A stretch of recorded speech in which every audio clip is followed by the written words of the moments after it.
And there was a bunch of deported LA gang members. They were very happy to be able to speak English. They were like, oh no, we don't want to speak English. They really missed life in the United States and LA, the shopping malls and it was just a nicer life.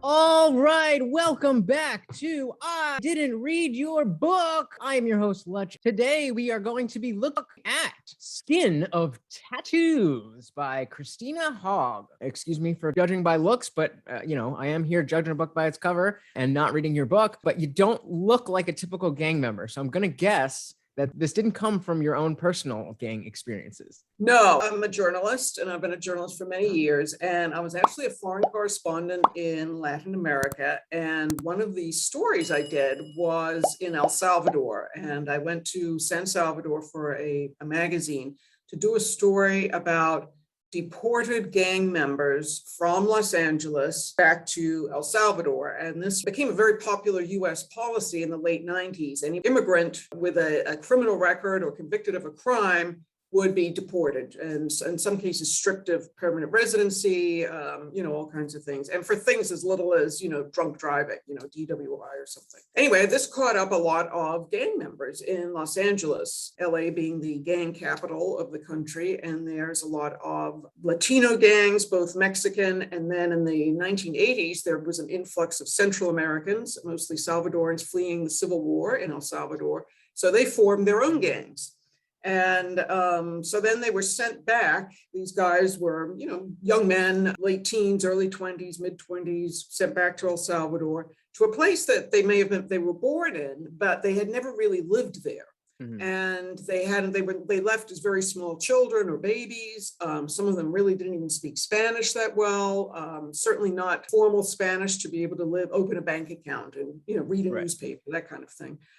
So they were really like fish out of water. So that was the story I went to cover. It was sort of what these guys were doing and how they felt and all that kind of thing. So I went to El Salvador and found them, and there was a bunch of deported LA gang members. They were very happy to be able to speak English. They were like, oh no, we don't want to speak Spanish, we speak English.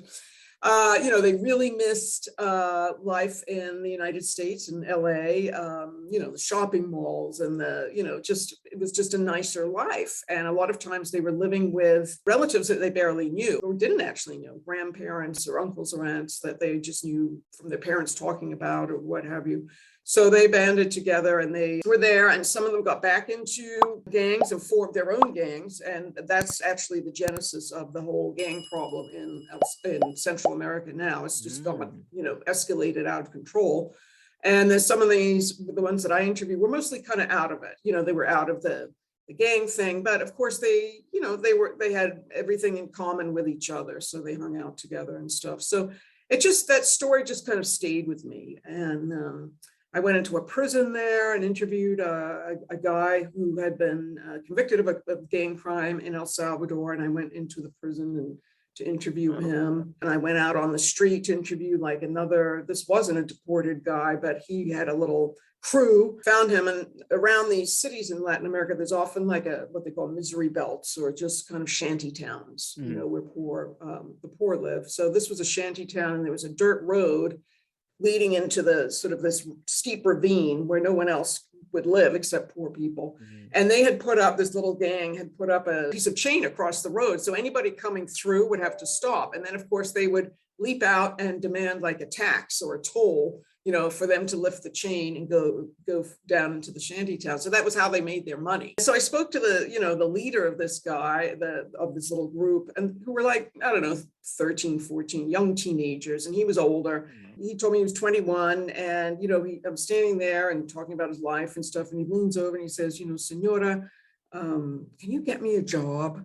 I have a baby, I have a girlfriend, I have a 6-month-old baby, I just really need a job. And it really hit me, because it was just like any other person in the world, you want to be able to support your family, and be able to feed your children and give them a home and do better for them and form a stable life. But, the lack of opportunity in countries like El Salvador is great, so that's what he was doing. So it just always stayed with me, that story. Later, when I came to Los Angeles and I was working for the Associated Press as a reporter, and gangs was sort of part of my beat. I covered like gang prevention, intervention, stuff the city is doing to prevent kids from joining gangs, that kind of thing.